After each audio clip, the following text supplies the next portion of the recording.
저희가 한 몇 달 전에 창세기 1장의 말씀으로 은혜를 나눈 적이 있습니다. 오늘 계속해서 창세기 말씀 우리가 들으려고 합니다. 창세기 1장 1절 저희가 보면 태초에 하나님이 천지를 창조하셨다 그렇게 되었습니다. 아무것도 없는 데서 우주 그리고 그 안에 있는 지구를 만드셨습니다. 그러나 그때는 정리가 잘 되지 않아서 아무 형체도 없고 또 특별히 보이는 것도 없는 그런 흙덩이 같은 모양이었습니다. 그리고 그 위를 깊은 물이 덮고 있었죠.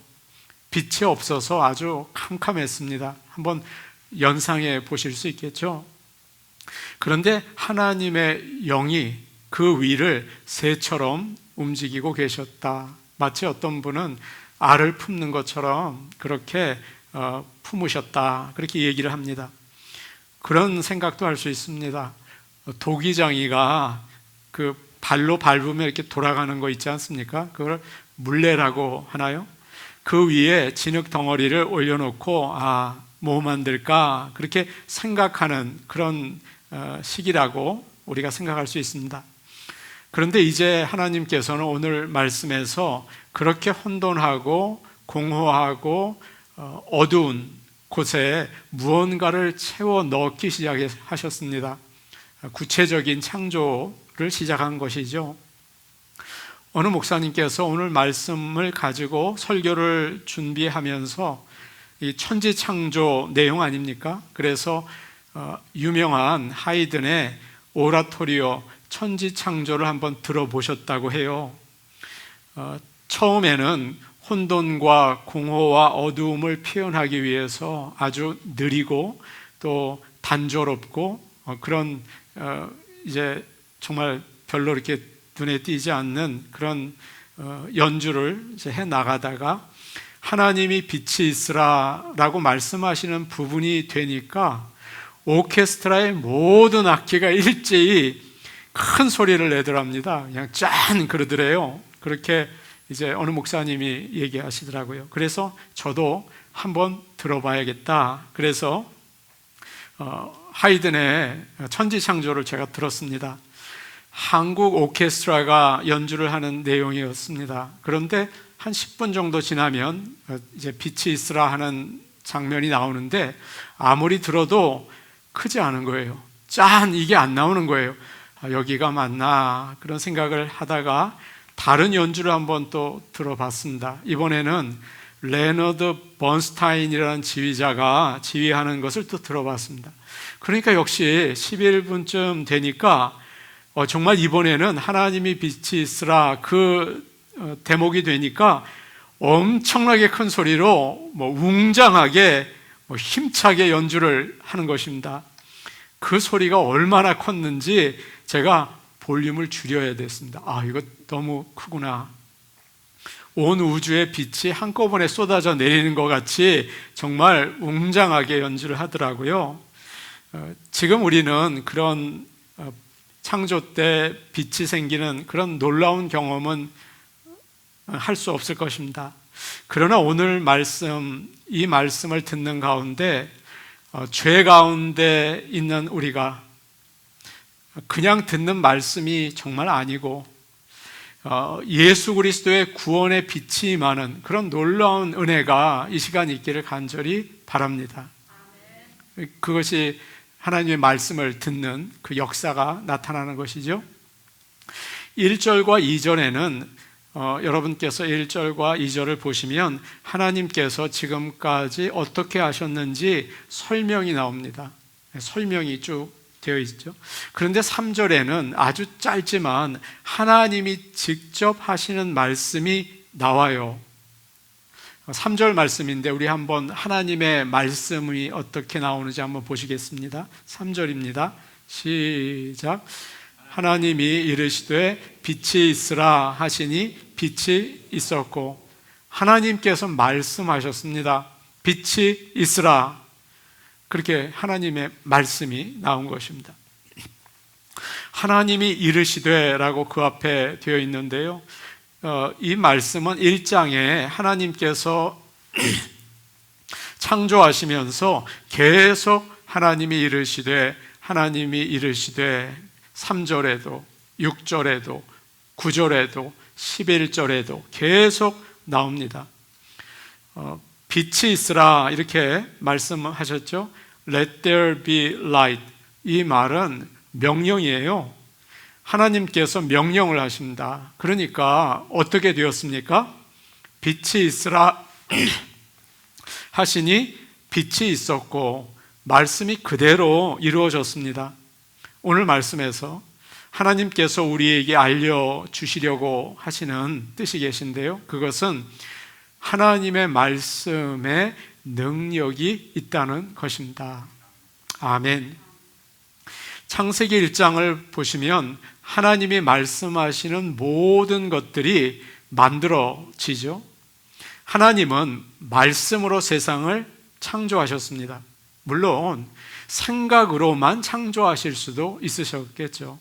그리고 말은 하지 않아도 직접 행동으로 창조하실 수도 있으셨을 거예요. 2장을 보시면 하나님이 흙으로 사람을 만드시고 생기를 코에 부으시고 갈빗대 하나를 취하여 여자를 만드셨다라고 되어 있습니다. 뭘로 만드신 겁니까? 행동으로 하셨잖아요. 그러나 여기서는 그저 말씀만 하셨어요. 빛이 있으라. 그러니까 아주 쉽게 그의 뜻이 이루어진 겁니다. 우리 하나님의 말씀에는 능력이 있습니다. 여러분 이 사실을 믿고 이 설교 시간에 능력의 말씀을 들으실 수 있기를 간절히 원합니다. 아멘. 시편 33편 8절에서 9절 온 땅은 여호와를 두려워하며 세상의 모든 거민들은 그를 경외할지어다. 그가 말씀하심에 이루어졌으며 명령하심에 견고히 섰도다. 아멘. 하나님은 절대적인 권위를 가지신 분이십니다. 모든 것이 하나님의 말씀에 순종할 수밖에 없죠. 어느 누구도 거절할 수 없습니다. 하나님의 말씀은 그대로 이루어지는 것입니다. 요한복음 11장을 보면 예수님께서 무덤에 장사한 지 나흘 된 나사로의 무덤에 가셨습니다. 그리고 돌을 옮겨 놓으라 그렇게 말씀하시죠. 그리고 나서 큰 소리로 나사로야 나오라 라고 하셨어요. 어떻게 되었습니까? 죽어서 썩어가는 나사로가 나왔어요. 예수님의 말씀이 그대로 이루어진 것입니다. 여리고 성은 아주 높고 든든해서 아무도 공격할 수 없는 난공불락의 성이죠. 그런데 하나님께서 이스라엘 백성에게 말씀하셨습니다. 성 주위를 돌아라. 무너질 것이다. 어떻게 되었습니까? 이스라엘 백성이 성을 도니까 무너지고 말았어요. 성경은 하나님의 말씀입니다. 이 말씀을 들을 때 아멘, 아멘 하실 수 있기를 바랍니다. 하나님의 말씀을 듣고 그냥 흘려버리는 말씀이 아니고 이것은 능력이다. 이것은 정말 이루어진다. 순종하고 믿으시기를 바랍니다. 이사야 55장에 이런 말씀이 있죠. 내 말은 헛되이 내게 돌아오지 않는다. 내 뜻을 이룬 뒤에야 내가 하라고 보낸 일을 다 한 뒤에야 내게로 돌아온다. 얼마나 아름다운 표현입니까? 누가복음 1장 37절 대저 하나님의 모든 말씀은 능하지 못하심이 없느니라. 주의를 잘 지키십시오. 부모에게 공경하십시오. 거짓말은 조금이라도 하지 마십시오. 11조 하십시오. 말씀을 따라 사시기를 간절히 축복합니다. 아멘. 대한민국은 아주 오랫동안 무속신앙을 가지고 있었습니다. 우리의 부모들이 그랬죠. 그래서 아직도 사람들을 보면 기복적인 면이 참 많아요. 많은 사람들이 예수를 믿는다고 하지만 성경을 한 번도 읽지 않고 신앙생활을 합니다. 하나님이 무슨 말씀을 하시는지 모르고 복을 받으려고 해요. 기복신앙인 거죠. 하나님은 우리를 그의 형상을 따라서 만드셨습니다. 그래서 하나님의 말씀을 들으라고 귀를 만드셨고, 하나님의 말씀을 읽으라고 눈을 주셨어요. 하나님의 말씀을 듣고 또 읽으시기를 바랍니다. 설교가 시작될 때 어떤 사람은 오늘 좀 푹 자야지, 그런 사람이 있어요. 어떤 사람은 설교를 시작할 때 딴 생각을 시작을 하면서 이제 시간을 보냅니다. 빨리 지나가라 그럽니다. 그러나 하나님 앞에 있는 사람은 다른 겁니다. 이걸 대면의식이라고 합니다. 하나님 앞에 있는 겁니다. 그렇기 때문에 그냥 갈 수 없죠. 두려움으로 말씀에 귀를 기울일 수밖에 없는 거예요. 사랑하는 여러분, 이 시간이 중요한 게 아니고 하나님 앞에 사시기를 축복합니다. 그러면 모든 시간이 하나님과 함께 있는 시간이 될 줄로 압니다. 하나님의 말씀, 다른 말로 그의 능력에 귀를 기울이시는 저와 여러분이 되기를 간절히 축복합니다. 아멘.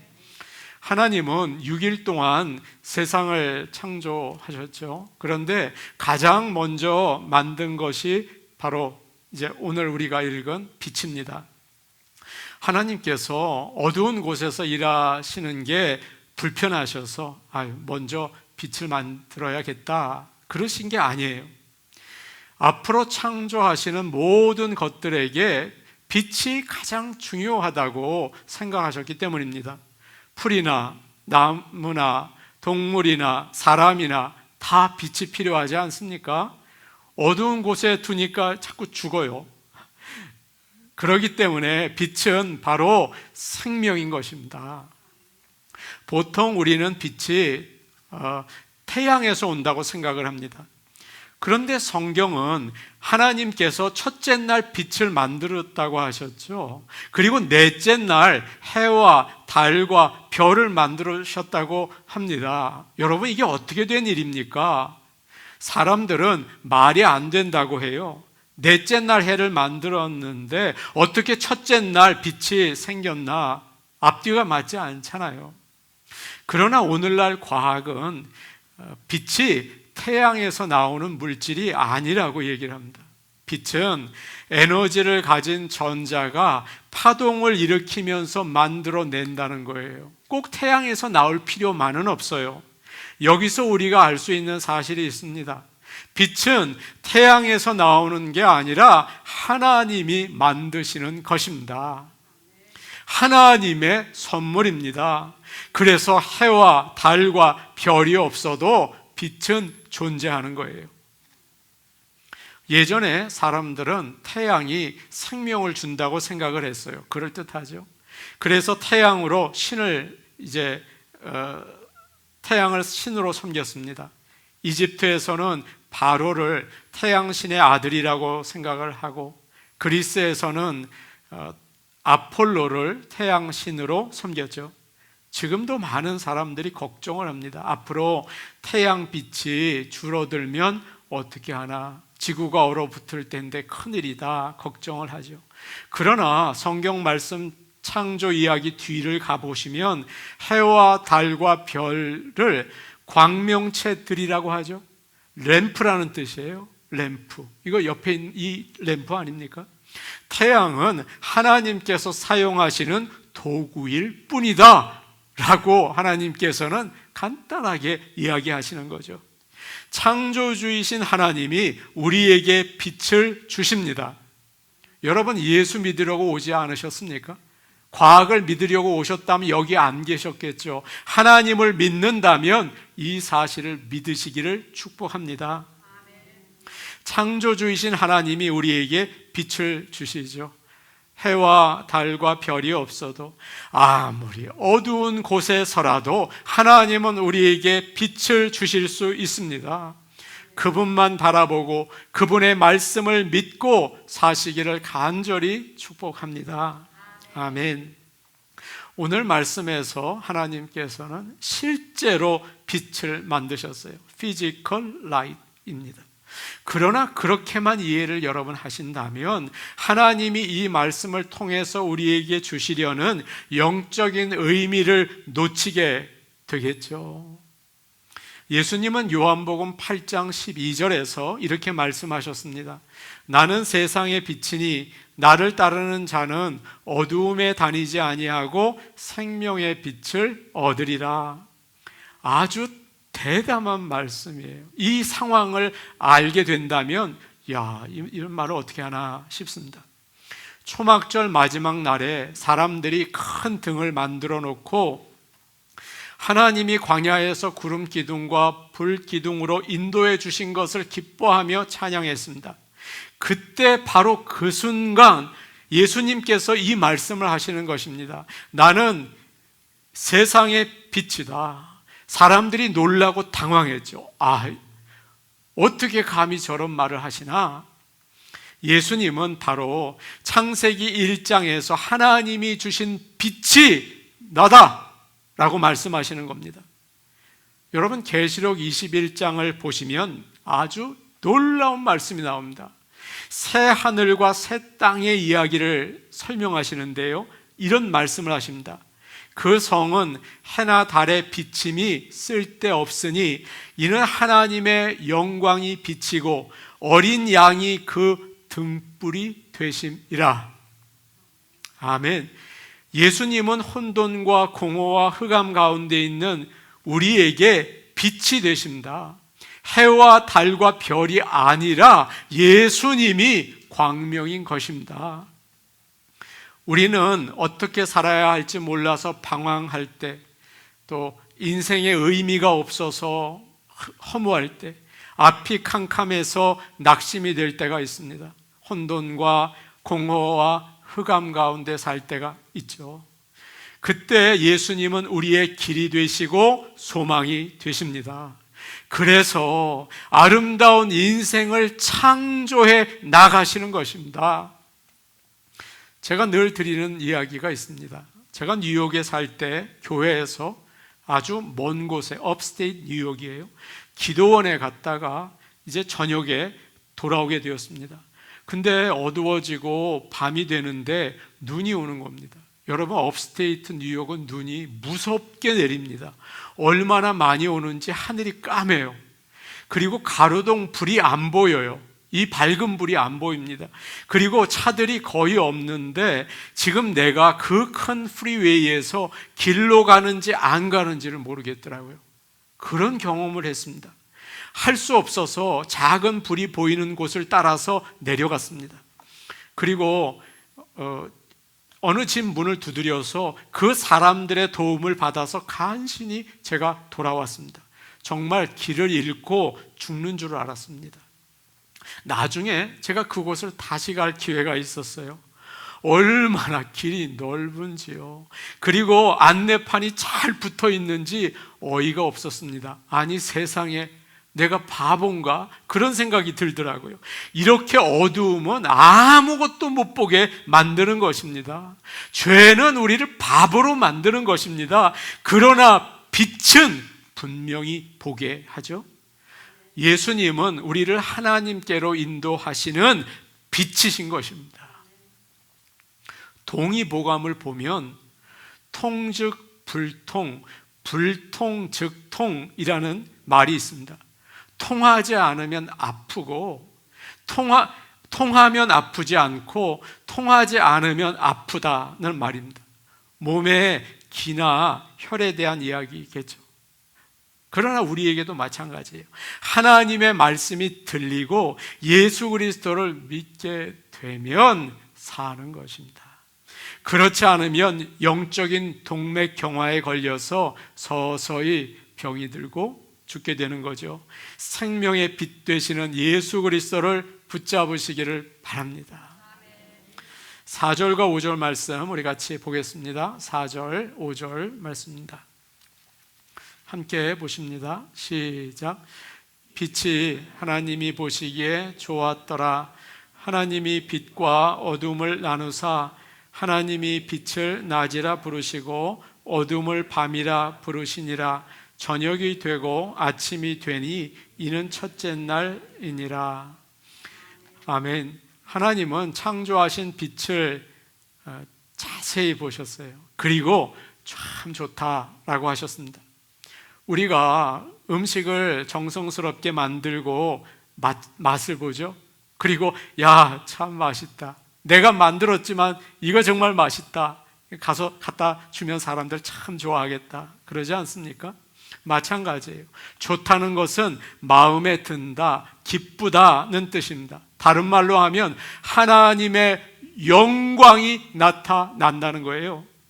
사람마다 좋아하는 게 조금씩 다르더라고요. 그런데 그런 게 아닙니다. 진짜 좋은 것은 하나님이 보시기에 좋은 거죠. 우리 하나님은 좋고 나쁜 것을 판단하는 재판관이십니다. 사람들은 돈이 많으면 참 좋다, 높은 자리에 오르면 참 좋다 그래요. 그러나 하나님은 우리가 예수님을 믿을 때 우리를 예수님을 보는 것처럼 보시면서 기쁘다라고 하십니다. 너 잘했다, 좋은 선택이다, 좋아하세요. 그러면서 우리에게 사랑을 베풀어 주시는 것입니다. 그때 우리는 좋으신 하나님, 참 좋으신 나의 하나님, 이렇게 찬양을 하게 되는 것이죠. 오늘도 예수님을 믿고 하나님의 기쁨이 되시기를 바랍니다. 하나님은 우리를 보며 기뻐하시는 줄로 믿습니다. 이제 하나님은 빛과 어두움을 나누세요. 여기서 나눈다는 말이 나오는데요, 갈라놓는다는 뜻입니다. 창조 이야기를 보시면 하나님은 창조하신 것을 나눌 때가 여러 번 있더라고요. 빛과 어두움 오늘 나누셨죠? 궁창 위의 물과 궁창 아래 물로 조금 이따 나누시죠. 그리고 물과 땅으로 또 나누시죠. 왜 나누십니까? 더 좋게 하려고 나누시는 것입니다. 하나님은 빛이 너무 좋았어요. 야, 내가 참 빛 잘 만들었다. 그러나 어두움도 필요하셨던 것 같습니다. 그래서 어두움을 없애지 않고 빛과 어두움을 알맞은 시간에 두셨습니다. 그리고 빛을 낮이라고 부르시고 어두움을 뭐라고 하셨습니까? 밤이라고 하셨습니다. 우리는 보통 어두움을 좋지 않은 것으로 생각을 합니다. 성경을 제가 여러 곳 봤거든요. 그런데도 어두움을 주로 죄와 사탄이 활동하는 곳, 심판을 받는 곳이라고 나와 있더라고요. 그래요. 어두우면 잘 안 보이니까 자꾸 넘어집니다. 유혹을 받아서 죄를 짓게 되고, 죄를 짓고 나서도 아무도 안 보이니까 슬쩍 감추게 되는 거죠.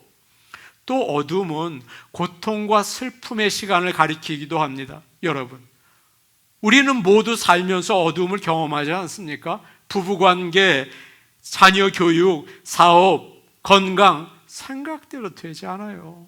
한숨을 쉬고 눈물 흘리고 가슴 찢어지는 것처럼 괴로워할 때가 얼마나 많습니까? 어두움이죠. 어둠을 피하고 싶어요.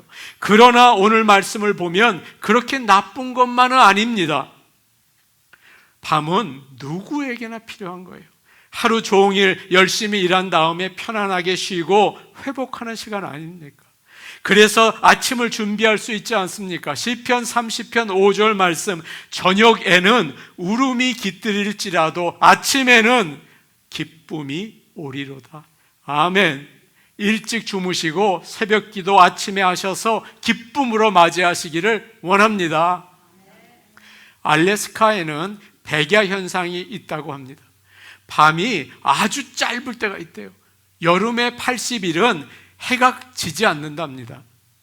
그러면 밤인데 잠을 잘 수 없고 아이들은 낮인 줄 알고 그냥 뛰어다닌대요. 그래서 경찰이 순찰을 하면서 자꾸 자라고 그리고요, 사람들은 햇빛을 막는 두꺼운 커튼을 치고 그제야 잠을 잔다고 합니다.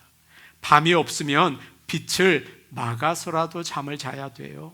밤은 이렇게 우리에게 꼭 필요한 것입니다. 뿐만 아니라 밤은 영적으로도 참 유익해요. 이스라엘 백성은 광야에서 40년 동안 참 힘든 시간을 보냈습니다. 그러나 그때 하나님의 뜻을 알게 되었고 하나님의 인도하심을 경험할 수 있었어요. 여러분, 지금 어두움에 혹시 계십니까? 두려워하지 마시기 바랍니다. 하나님을 붙잡을 때 그의 은혜의 날개 아래 거하게 되는 거죠.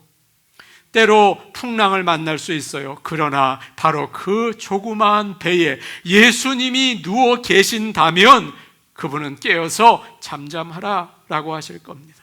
그리고 무사히 원하는 목적지에 우리를 인도하실 것입니다. 어려움 가운데 계십니까? 풍랑을 만나셨습니까? 그 시간은 하나님께서 일하시는 시간이고 우리에게는 쉬는 시간이 되는 거예요. 하나님은 어둠과 빛을 나누셨습니다. 어두움은 지나갑니다. 그리고 새날이 옵니다. 예수님은 십자가에서 돌아가시고 장사한 지 사흘 만에 부활하셨습니다. 이른 새벽이었죠. 예수님은 죄와 사망의 어두움을 물리치시고 다시 살아나셨어요. 사랑하는 여러분, 어두움을 피할 수 없겠죠. 밤이 오겠죠. 그러나 아침이 우리 주님과 함께 오게 됩니다. 소망의 빛을 가지고 어두움을 지나시기를 간절히 축복합니다. 5절 말씀 우리가 한 번 더 읽겠습니다. 5절 말씀입니다. 우리 같이 보겠습니다. 5절 시작. 하나님이 우리 같이 읽게요. 시작. 하나님이 빛을 낮이라 부르시고 어둠을 밤이라 부르시니라. 저녁이 되고 아침이 되니 이는 첫째 날이니라. 아멘. 저녁이 되고 아침이 되니 이는 첫째 날이니라. 참 이상하죠? 저녁이 되고 아침이 된다. 왜 저녁이 먼저입니까?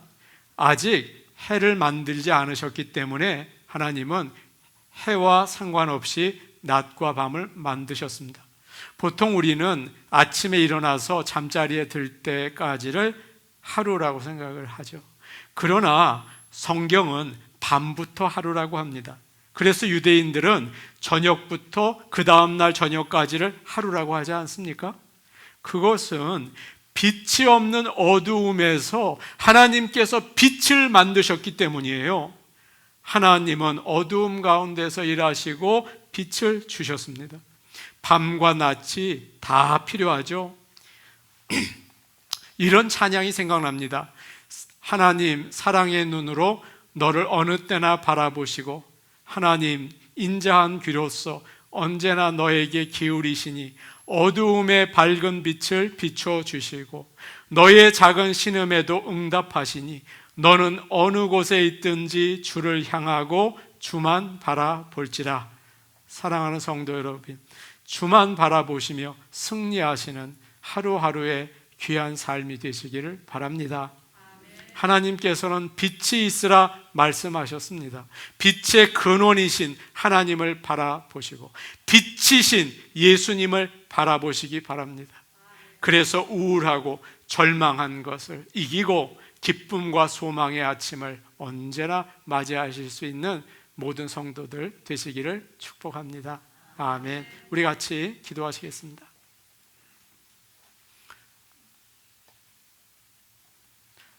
우리 하나님께서 이르시되 빛이 있으라 하시니 빛이 생겼습니다. 하나님 아버지, 우리가 빛의 근원 되시는 하나님만을 바라보기를 원합니다. 나는 세상의 빛이라 예수님께서 말씀하셨습니다. 이 혼돈스럽고 또 공허하고 어두운 세상을 지나면서 빛이신 예수님을 꼭 바라보고 나아가게 하여 주셔서 생명 되시는 주님의 그 길을 따라가게 하여 주시옵소서. 예수님의 이름으로 기도하옵나이다. 아멘.